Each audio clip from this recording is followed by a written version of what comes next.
And sure enough, he heard it again. And he looked down, and there was nothing but just some charred ground where he heard this chirping. And when he looked down, he saw a dove laying on the ground with its wings outspread, and the fire had burned the flesh off of its back until the bones, the skeleton, was showing.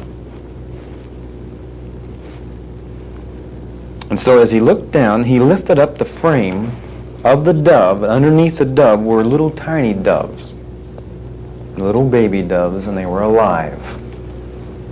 Now, this meant that the nest had fallen from a tree to the ground with what on top of it all the way down? The mother dove. And by the way, when fire hits you, did you know that there's almost a normal reaction to cringe? And what would you expect the wings on the dove to do when the fire hit its back? They should draw in, shouldn't they? But they didn't. This was a rigid frame of the wings outspread. In other words, had the dove violated a normal tendency and kept its wings over the nest, and the fire had burned the dove to death, but the little baby doves were alive and were healthy. To me, this is what we mean by step 14. This is an act of love. You're thinking right now, I know, does the male role have to do this? What's the answer? Yes. Is there any other way to accomplish the same thing without death? You can think and think and think, and I'll guarantee you if there were another way, would have God already have thought it up? In other words, he can't figure out any other way, and I'll guarantee you, you'll never figure out any other way. Here's a mother, and her house is burning, and she's just taken 3 children out of that burning house. 3 full-grown firemen stand up here, and they say nobody can go in because the building is caving in. And the next thing we see is 3 full-grown men are on the ground. Nobody knows quite how they got on the ground, but a woman is in the house. She might come out with her hair all burned off her head, face burns, but what do you suppose she's got wrapped up in that little blanket? Her 4th child. Now, do those children believe that their mother loves them? Do they have to wonder about it? This act of love, too, it's interesting to know, when does it take place? This is going to be crucial. Let's go back to our illustration of God. When did God's act of love take place? Well, we'll give you just a moment to think. Go back in your mind. When do you think, I know you're going to think about a cross, and you're going to think that that's when his act of love was accomplished. But I'd like to tell you 2 reasons why it's not true. Let's go back to King David in the Old Testament. In the scriptures it says, King David said, "My Lord said unto his Lord." By the way, if you didn't understand the hierarchy, would you get all mixed up? In other words, who was David's Lord that he knew at that particular time? Well, he was in a direct chain of command, was he not? Was he under Christ, and was Christ under God? And was he talking about his Lord? Now, could you have a Lord who wouldn't die for you? No, you won't give everything to somebody who wouldn't die for you. So do we then have Christ's death before King David? Some of you are really wondering. I'd like to give you a scripture verse that will solve the problem. It says, before the foundation of the world, Christ died. The act of love, then, is it a physical act or is it a principle? It's a principle. When does a father die for his wife and his children? Does the mother wait until the house burns down before she performs the act of love? No, I'll tell you, a mother performs the act of love when she first feels movement in her stomach. Does she begin to shield a baby that's not born yet, even to the detriment of her own well-being?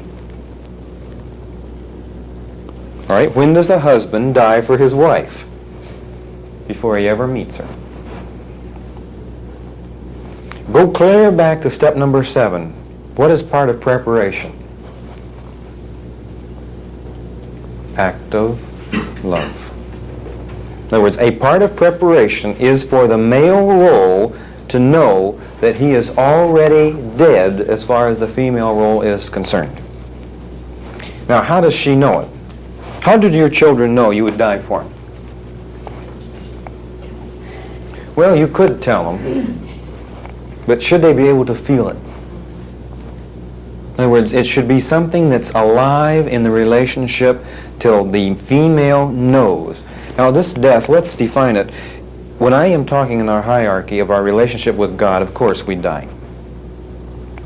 When I'm talking about a husband-wife relationship, we end up in physical death if we have to. When we're talking about actual children and their relationship, will the parents die? Yes, physically. Come down the hierarchy a little more and go into the area of friends. You will still physically die for friends. Now, come a little bit lower in the hierarchy and we have actual boss-employee relationships. Here, you do not die. Death here does not mean physical death. It means death of my position. In other words, if I'm a boss and I have an employee working for me, do I die beyond my own position? No. This means that an employee knows what? If I do something wrong, my boss will stand behind me how far? To the actual limits of losing his own position, his own job. All right, now let's come down the chain of command a little closer, and down at the bottom of the hierarchy we have salesmen and customers. Now, what's a salesman die to? You think for a moment now, what does a salesman have to die to? His commission. I think the actual principle here of death, does it demonstrate the chain of command? In other words, can a salesman die to anything else besides his commission? No. Now, let's look at how it works out in real life. If a salesman came to you to sell something, and if he were already dead to his commission, could you trust him? In other words, if he had already died to his commission.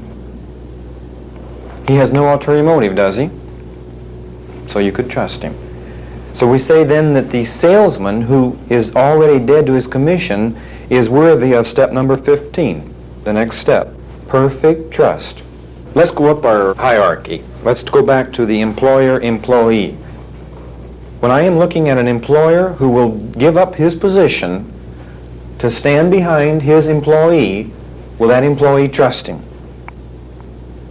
All right, now let's come up a little higher. Friendship, children, husband, wife. Can you see why that in this particular hierarchy, these relationships have to have physical death? Where we've reached a stage beyond the salesman, beyond the employer, where the actual death is physical. So we end up with what we call an act of love, which is a principle which begins before the relationship begins and which lives throughout the entire relationship and which is consummated whenever necessary. All right, let's move on to the next point. After an act of love is in existence and the female role knows it's in existence, we have an actual effect called trust. Perfect trust. In other words, all the warriors, all the defenses that she had, she gives them all up. In other words, she says there's no need to defend anything anymore. This male role now has my interest at heart, and I believe I can truly trust him, and so we say that there is perfect trust, so that we lead right on to the very next point, perfect feedback. In other words, now will the female role tell you everything? How fast? Immediately. The minute something goes wrong, you get this sacred feedback. It's a desired response. It just comes to you. Now, if you're going to really assume responsibilities, do you really want to know when something goes wrong? Really, isn't it better to know immediately? In other words, if I want to run a ship and there's a hole in the bow, and by the way, I'm the captain, how fast do I want to know? I want my wind to say, don't get him upset. No sense adding to his worries or his problems. There's a chance that we might be able to fix this thing. So then they're down there and they're fixing it, and pretty soon they shut some more doors and got the whole thing full of water.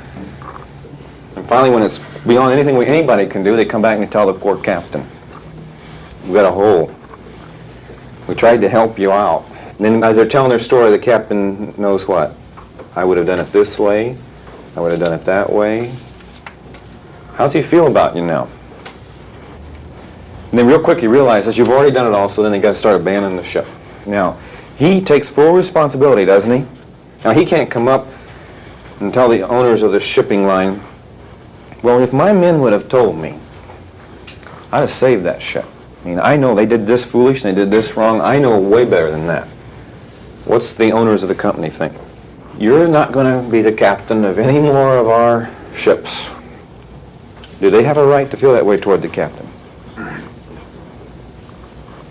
The men underneath the captain are him. Now, how should you train your wife? How much feedback should you actually desire from your wife?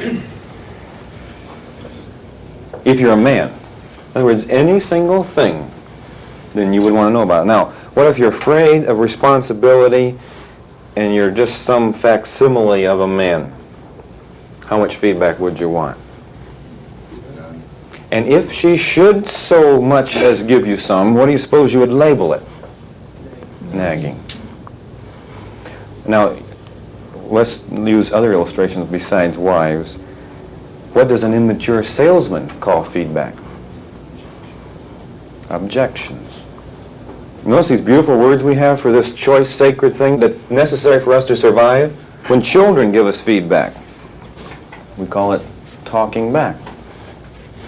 What about an employee? That's insubordination. Want me to go on? Give you all the negative terminology. Also, could it endanger my pride? Little Johnny could ask me something and I'd have to say I don't know. So the best way to not have to be put on the spot is not to have any questions to begin with. So therefore, we have inferred that the male role does not like feedback because it will endanger his position. If you don't want responsibilities, would you want feedback? There's an irony in this whole thing, because when I say I don't want responsibilities, then all the illustrations I give you destroys the male role, doesn't it? Then what happens to a marriage to a man that doesn't want responsibilities? Just the fact that he doesn't have the feedback does what to him? Destroys him. So if you have an employee, you should have the gate wide open. In other words, anything comes on his mind, he should be able to tell you. If you have a customer, you want her to tell you everything that's wrong. I mean, everything that's in her mind. Just tell you the whole thing. And this goes all the way down even to little children that are made to be seen and not heard. Have you really ever spent 3 hours with one of your children? Doing nothing but talking? It's a very rewarding experience because you discover a human being. Now, are you able to do something for this human being? Most of the problems that I actually encounter when people are describing the problem to me, this is interesting. We had this in Developing Subordinates this past week. A gentleman was giving a problem. I noticed all the way through the problem he was describing it as if he didn't know anything about it. In other words, if he had told the problem to someone else and they had come up in front of the class to tell the problem, they would have told it the same way. I kept getting the feeling, well, doesn't he live there? You beginning to see what I mean? In other words, if there is a problem, if you tell me in such a way that you're telling me as a spectator or an observer, then have you been inside the shoes of the person? Right now, once you get inside the shoes, do you have a problem?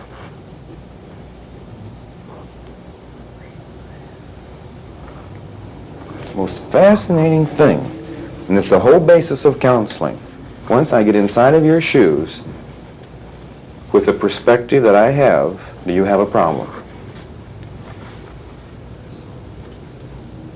All right, now, if you truly get into the shoes of all of your children, into your wife's shoes, have a situation of instant feedback from all of them, will you run into very many problems in your life? No, I'll tell you why. You find enough information of what a problem is going to be before a problem happens. Are you able to rearrange everything and solve everything until you run it problem-free? Now, if you don't get feedback, you sit back in a corner. I don't want to hear anything. Don't want to know what's going on in this house at all. Everybody keep all your problems to yourself. So everybody says, all right, that's what the head wants, that's what we'll do. And while he's sitting over here in his corner, pretty soon a big explosion in that wing of the house blows off. By the way, did you finally get feedback? So you walk over to this wing of the house and you say, well, there was a problem here. An ounce of prevention is worth a pound of cure. Without feedback, I use the pounds. With feedback, I use the ounces. Now, if I do not have perfect trust, will they be able to tell me? Have you ever wanted to tell somebody something and you're afraid to? Well, when you are afraid to, you do not have trust, and therefore have they had an act of love? No, and you don't have a real relationship. So will there be damage? There's always inevitable damage because we do not or cannot tell the male what is wrong. Now, normally, if you're running into negative syndrome, they will not tell you there's a problem until it's too late to do anything about it. In other words, you're not solving a problem, you're solving a situation where you're going to exist with a problem that already is there. In other words, the problem has already gone too far to do anything about. In other words, if you're going to solve a problem, do you have to know about it before it really materializes? This is what we want to get at in the male role. Perfect feedback, so that the information just flows. Now, this feedback comes in other ways besides problems. And I'd like to cover this very quickly. Some of the feedback I receive from the female role underneath me is to please me. In other words, the female lives to satisfy my desires, wants, wishes, and opinions. So some of the feedback comes in the forms of questions wanting to know what I want. Now, would you really object for someone in the female role underneath you to find out what you wanted so they could please you? Some of the feedback comes in the form of a question, would you please explain to me exactly what you want me to do? I think I understand that you want me to do this and do this, but on this area I'm a little hazy, and I want to please you so bad. Will you tell me exactly what you want so I can really please you? Now, do you care? Does that bother you to have that? All right.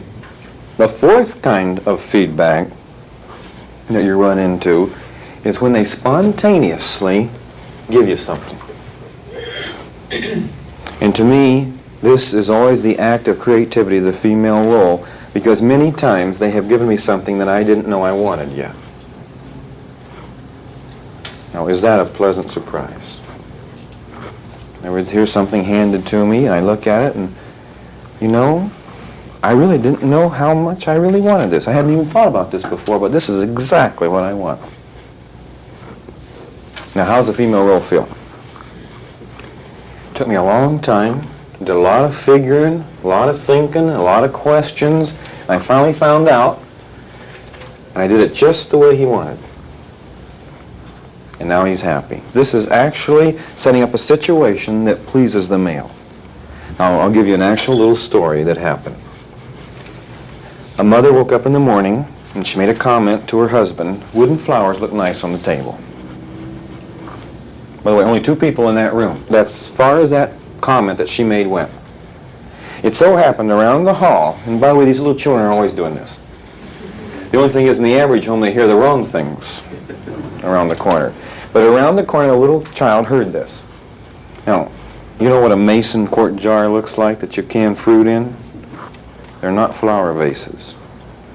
She got one of these, filled it half full of water. She went out and she picked some flowers. Now, on some of them, there was stems, 8 to 10 inches long.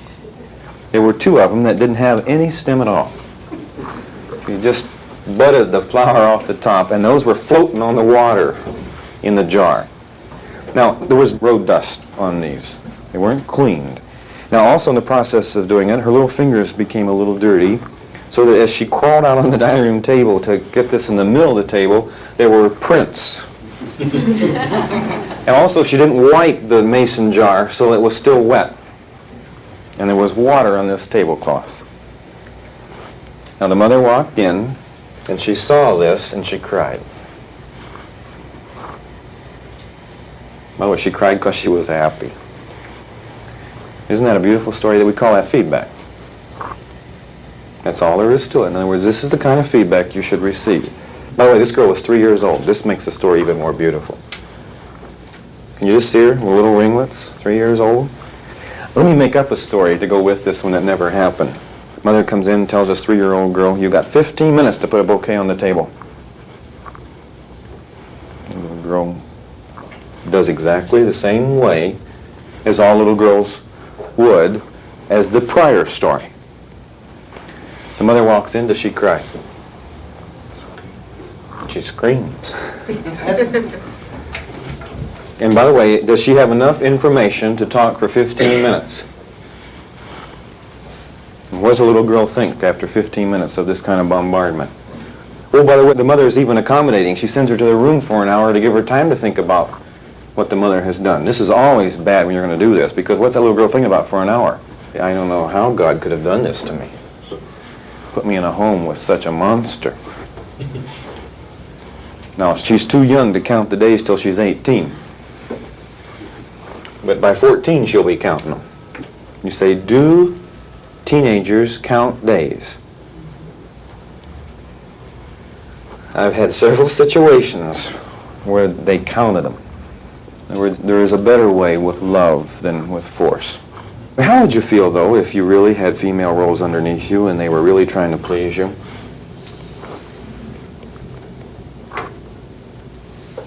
I mean, what kind of feeling would this give you? What would you want to do for those female roles? Like this mother who's crying with these flowers on the table. What does she feel in her being for this little girl now? She's downtown. She's walking along, and she's broke, of course. And suddenly in the store window, what does she see? Dress.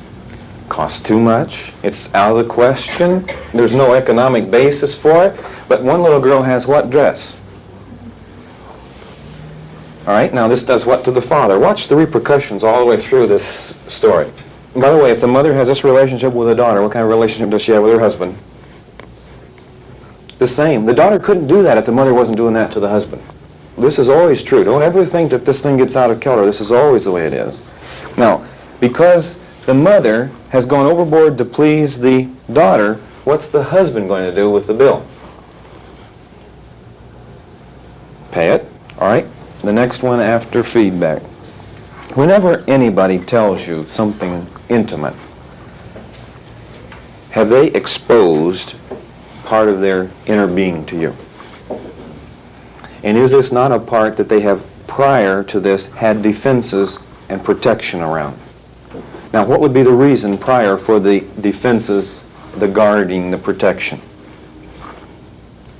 Would it not be that this actually makes up areas that's so close to their heart that they can be hurt? Then is there a reason for the artillery? Now, if you have maneuvered a positive aura of trust, you have caused them to do what? Pull the artillery back and let you walk into the sacred chambers of their heart. Now, wouldn't there be a feeling that maybe you might take some of this intimate information and tell it to a stranger who would hurt them? This will happen. By the way, have you ever had somebody talk to you and pretty soon before you knew what happened, you told them everything? And you just kept talking and talking, you couldn't stop? Or ever have somebody talk to you and they start talking when you wish they'd shut up because you got too much responsibility now from what they've said? They just keep right on telling you more and more and more. Well, what's happened according to what we've said? You've set up perfect trust, haven't you? By the way, when I set up perfect trust with any human on earth, do they have to tell me everything? Yes. You can't resist. In other words, you've just got to tell this. Let's assume I'm your boss and I come around, I talk to you, and I get you set up where you tell me everything. When I leave and I walk back into my office, are you going to wonder whether I'm going to write this up and put it in the personnel folder? All right, and then you're going to think, well, what if I'm transferred? And what if a new man is brought in here? Might he go look up in the personnel folder? Will he understand really the conditions? Could this be used against me later on to fire me? All right, now, does this produce negative feelings? Have you ever heard the song, you always hurt the one you love, the one you didn't mean to hurt at all? In other words, Why do couples, when they get into a fight, do more damage to each other than they would ever think of doing to a stranger? In other words, you're into the areas of the quick. You're into the areas where things really hurt. All right, now what have I got to do when you tell me everything? Real quick. You say, is this just words? Yes, but it sure helps. I tell you, for one thing, I'll never tell another soul. And if you happen to be an employee, I'm going to tell you for sure, this will never go in your employee folder. I make sure that this is confidential information. No one on earth will ever know. In other words, we have to let them know for sure that it's confidential. Now, what is confidential that the female role will tell you? Let me give you a good rule of thumb. Every time they open their mouth, it's confidential. This is a good rule of thumb. Because the very thing that you know is superficial, that you confide in somebody else, which will always do what? Come right back around to them. Then what do they think of you from now on? If you told that, you'll tell anything. And have you broken a relationship? And by the way, some of these breaks are permanent. So I have found if you want to be safe, always remember, no matter what they tell you, even if it seems of no consequence whatever, it is sacred.